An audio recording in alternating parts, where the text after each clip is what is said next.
today's class will be about contract of indemnity जो कि Indian contract act 1872 का part है और this is applicable for CA foundation, CMA foundation, CMA inter, ठीक है। या फिर जो भी इस वीडियो को देख रहा है, अगर आपके सिलेबस का पार्ट है contract act, Indian contract act, तो यहाँ पर about the contract of indemnity you will get everything in detail. Okay, तो कॉन्ट्रैक्ट ऑफ इंडेमनिटी को समझने के लिए आप इस वीडियो को देख सकते हो and please do not skip it. Last तक वीडियो को देखिए ताकि आपको जो पूरा कॉन्सेप्ट है वो समझ में आए। तो for CA foundation syllabus contract of indemnity और गारंटी आपका सेम चैप्टर में है। तो अभी इस वीडियो में we will be discussing contract of indemnity and next video में we will be discussing contract of guarantee. Okay, contract of indemnity और फॉर सीए फाउंडेशन स्टूडेंट्स आपके सिलेबस का चैप्टर 2 का यूनिट 7 है ये। Okay, but do not worry, सारे के सारे सिलेबसेस के लिए आप जिस भी कोर्स में हो, जिस भी सिलेबस में हो, कॉन्ट्रैक्ट ऑफ इंडेमनिटी क्या है वो सबके लिए हमेशा सेम होता है, ठीक है। So we will be studying contract of indemnity as per the Indian contract act. Contract of indemnity कहाँ दिया गया है? Section 124 of the Indian contract act. Okay, और यहाँ पर जो ध्यान रखने वाली बात आपके लिए है वो ये है कि इंडेमनिटी का मतलब क्या है, इंडेमनिटी से हम क्या समझते हैं। तो इंडेमनिटी का मतलब जो आपको अपने दिमाग में रखना है वो है making good the losses, losses की भरपाई करना। किसी को कोई भी नुकसान हुआ है उसकी भरपाई करना, उसको हम इंडेमनिटी कहते हैं, ठीक है। लेकिन अब कॉन्ट्रैक्ट के रिलेशनशिप में कैसे इंडेमनिटी का कॉन्सेप्ट आता है ये जानना है हमें इंडियन कॉन्ट्रैक्ट एक्ट के पर्सपेक्टिव में, ठीक है। आप किसी के भी लॉस की भरपाई कर रहे हो, उस चीज को हम इंडेमनिफाई करना कहते हैं। लेकिन ये कॉन्ट्रैक्ट ऑफ इंडेमनिटी क्या है, कैसे एक इंडेमनिटी का कॉन्ट्रैक्ट बन जाता है। तो कॉन्ट्रैक्ट ऑफ इंडेमनिटी जैसा कि सेक्शन 124 में डिफाइन किया गया है वो कहता है contract by which one party promises to save the other. एक पार्टी ने दूसरे पार्टी को प्रॉमिस किया कि मैं तुम्हें लॉस से बचाऊंगा या मेरे वजह से कोई लॉस तुम्हें होगा तो मैं उसकी भरपाई करूंगा, इसको हम कहते हैं indemnity. Okay, let me give you my example और फिर जो सिलेबस का एग्जाम्पल है वो देखते हैं। पर्सन ए ने पर्सन बी को, ठीक है, ए ने बी को कहा सेल माई कार, ठीक है। ए और बी के बीच का कॉन्ट्रैक्ट है कि ए के पास कार है, कार ओनर कौन है? इट इज ए, और सेल कौन करेगा? बी करेगा, ठीक है। अब ए कहता है बी को कि तुम मेरे लिए मेरी कार बेच दो और कार बेचने में जो भी तुम्हारा कॉस्ट होगा या तुम्हें किसी तरह का लॉस होता है मेरे कार को बेचने की वजह से, तो उसकी भरपाई मैं कर दूंगा। ये क्या है? ये है कॉन्ट्रैक्ट ऑफ इंडेमनिटी। तो अगर लेट्स से बी को कार बेचने के लिए अलग अलग कस्टमर्स के पास जाना पड़ता है, कार को दिखाने के लिए बहुत बार कस्टमर्स के पास लेकर जाना पड़ता है, तो उसमें जो उसका पेट्रोल का खर्च आता है, ठीक है, वो कौन इंडेमनिफाई कर रहा है? उसको भरपाई कौन कर रहा है? वो ए कर रहा है। ये है कॉन्ट्रैक्ट ऑफ इंडेमनिटी। बी को कोई सू करता है, कार में कोई डैमेजेस है जो कि ए ने बी को नहीं बताया था, और बी को, जो कस्टमर है जिसने बी को कार, बी ने जिसको कार बेचा, वो बी को सू करता है। ऐसे सिचुएशन में भी जो पूरे सूट का खर्च है, जो कोर्ट में जब केस चलेगा उसका जो खर्च है वो कौन देगा? वो ए देगा। इस तरह के रिलेशनशिप को, इस तरह के कॉन्ट्रैक्चुअल रिलेशनशिप को हम इंडेमनिटी कहते हैं। ओके, एग्जांपल देखते हैं। ए में contract to indemnify B against the consequences of any proceedings which C may take against B in respect of sum of 5,000 advance by C to B. ये exactly वही example है जो मैंने आपको कहा कि ए ने बी को प्रॉमिस किया कि तुम्हारे अगेंस्ट सी जो भी केस करेगा उसमें जो भी तुम्हें नुकसान होगा, जो भी खर्च तुम्हें उठाना पड़ेगा, वो सब कुछ मैं भरपाई कर दूंगा। ये कॉन्ट्रैक्ट ऑफ इंडेमनिटी है। इंडेमनिफायर कौन हुआ? मैंने जो आपको एग्जाम्पल दिया था ए और बी का, वहां पे उसी के हिसाब से समझते हैं। तो ए प्लस बी के एग्जाम्पल में ए क्या हुआ? ए इज द इंडेमनिफायर, क्योंकि उसने प्रॉमिस किया कि बी को कोई नुकसान होगा तो मैं उसकी भरपाई करूंगा। तो भरपाई करने वाला हुआ इंडेमनिफायर, और जिसको भरपाई मिलेगा वो हुआ इंडेमनिटी होल्डर या इंडेमनिफाइड। तो बी हो गया इंडेमनिटी होल्डर या इंडेमनिफाइड। अब कॉन्ट्रैक्ट ऑफ इंडेमनिटी के स्कोप में कुछ लिमिटेशन है, मतलब कहाँ तक ये अप्लाई हो सकता है, कहाँ तक लॉसेस की भरपाई की जा सकती है, इसमें कुछ लिमिटेशंस है। तो इंडियन लॉज जो है, मतलब इंडियन कॉन्ट्रैक्ट एक्ट जो है, उसके हिसाब से जो पर्सन इंडेमनिफायर है उसकी वजह से कोई प्रॉब्लम हो रहा है, उसकी वजह से कोई लॉसेस हो रहा है, या किसी थर्ड पार्टी की वजह से कोई लॉसेस हो रहा है, तो वो सारे लॉसेस इंडेमनिटी होल्डर को इंडेमनीफाई पूरा करेगा, उसकी भरपाई करेगा। लेकिन कोई एक्ट ऑफ गॉड की वजह से या इन एक्सीडेंट की वजह से, किसी नेचुरल कैलामिटी की वजह से इंडेमनिटी होल्डर कोई लॉसेस सफर कर रहा है, तो उसकी भरपाई जो इंडेमनीफायर है वो नहीं करेगा।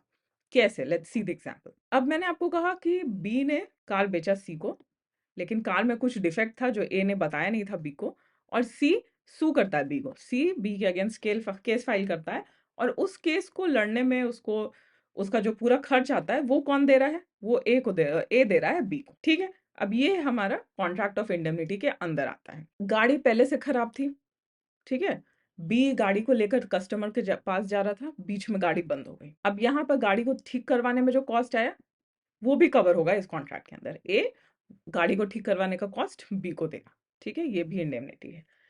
अब क्या होता है, एक अलग सिनेरियो देखते हैं।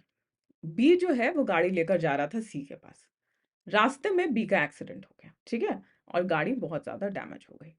अब इस एक्सीडेंट की वजह से जो डैमेज हुआ है उसका खर्च ए नहीं देगा बी को, ठीक है, उसका खर्च ए बी को नहीं देगा। एक और सिचुएशन देखते हैं।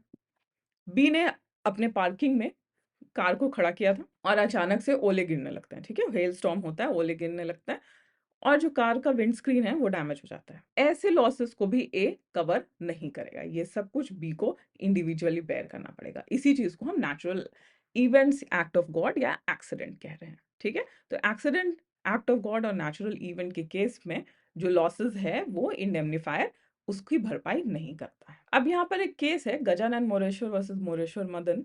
अब आपको यहाँ पर ध्यान ये देना है कि ये 1942 का केस है, ठीक है, और इस टाइम पे इंग्लिश लॉ ज़्यादा प्रेवलेंट था।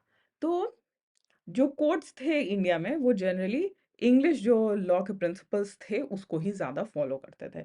तो इंग्लिश लॉ के हिसाब से इस केस में ये जजमेंट दिया गया कि चाहे वो एक्ट ऑफ गॉड हो, नेचुरल इवेंट हो या एक्सीडेंट हो, किसी भी तरह से कोई लॉस हुआ है तो उसकी भरपाई इंडेमनिटी होल्डर करेगा। लेकिन अभी के सिचुएशन में हमारे इंडियन कॉन्ट्रैक्ट एक्ट के हिसाब से ऐसा पॉसिबल नहीं है। सेक्शन 124 के हिसाब से सिर्फ कंडक्ट ऑफ द प्रोमिसर, मतलब इंडेमनीफायर की वजह से कोई लॉस हुआ है या किसी थर्ड पर्सन की वजह से कोई लॉस हुआ है, तभी उसको कॉन्ट्रैक्ट ऑफ इंडेमनिटी में कवर किया जाएगा। अब जो कॉन्ट्रैक्ट ऑफ इंडेमनिटी है वो एक्सप्रेस और इम्प्लाइड दोनों हो सकता है। ये तो अगर आपने कॉन्ट्रैक्ट एक्ट पढ़ा है तो आपको पता होगा कि कॉन्ट्रैक्ट जो है वो एक्सप्रेस या इम्प्लाइड दोनों होता है। एक्सप्रेस मतलब बोलकर या लिखकर बनाया गया है, और इम्प्लाइड मतलब by the conduct of the parties या सर्कमस्टांसेस ऑफ द पार्टीज से इम्प्लिसिटली, बिना डायरेक्टली बोले या लिख कर बताए एक कॉन्ट्रैक्ट सर्कमस्टांसेस से क्रिएट हो गया है, ठीक है। तो इंडेमनिटी का भी कॉन्ट्रैक्ट किसी भी तरह से क्रिएट हुआ हो दोनों तरीके से वैलिड है। एग्जाम्पल देखते हैं। A ask B to beat सी।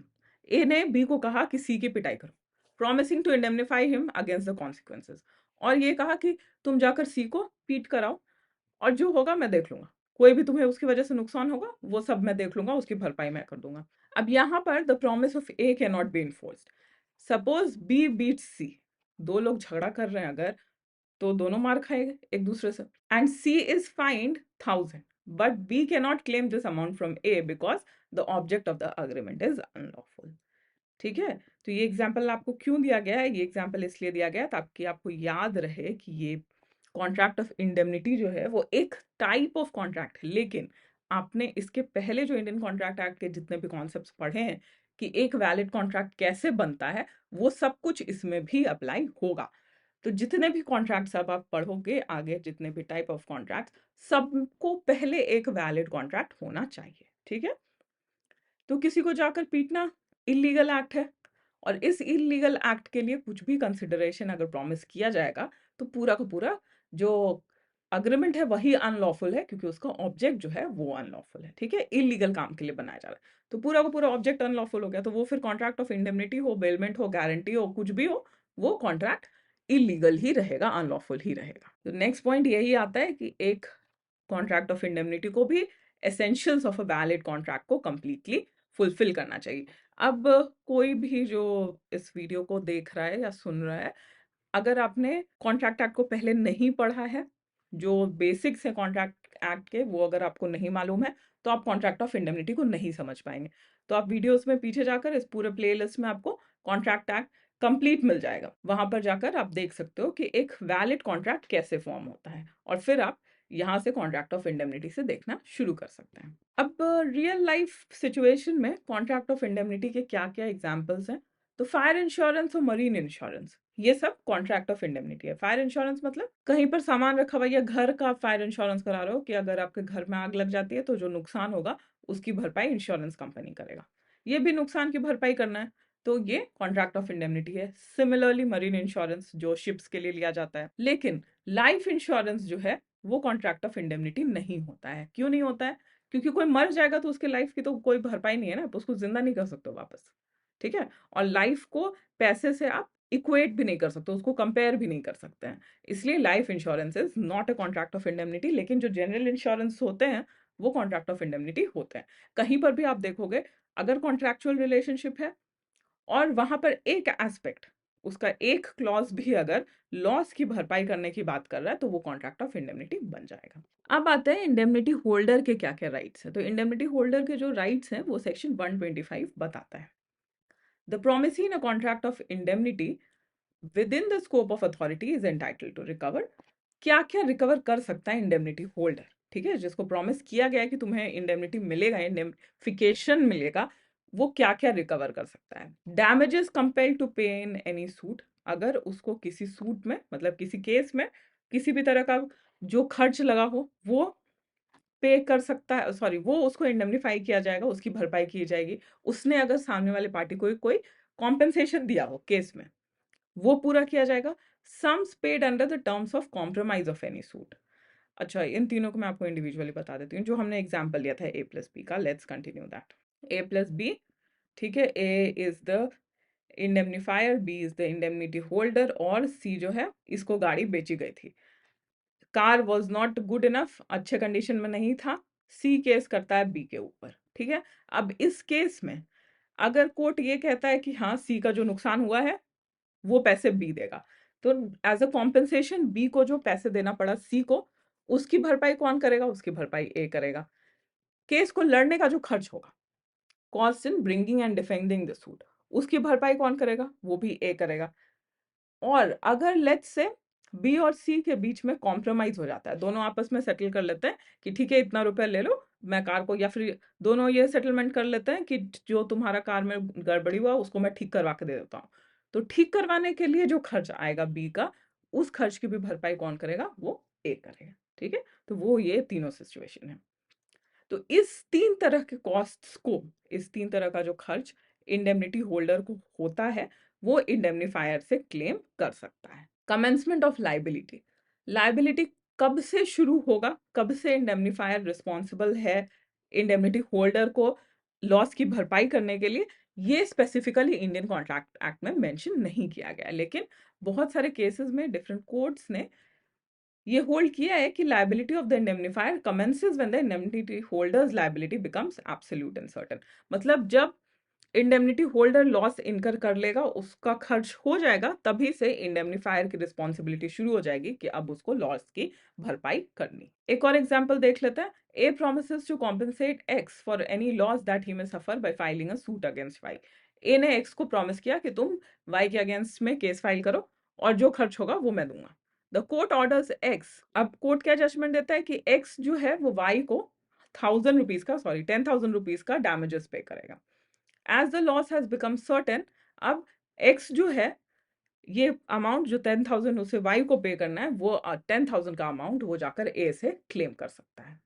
ठीक है, और फिर वही पैसे Y को दे सकता है, या B ने अगर खुद के पैसे Y को दे दिए तो भी वो A से क्लेम कर सकता है, क्योंकि A जो है वो इंडेमनिफायर है इस कॉन्ट्रैक्ट। ओके, तो आई होप आज का जो क्लास था वो आपको अच्छे से समझ आया होगा। कोई भी डाउट्स या क्वेरीज है तो you can go through the procedure, जो कि आपको पता है कि कैसे क्वेश्चंस को पूछना है।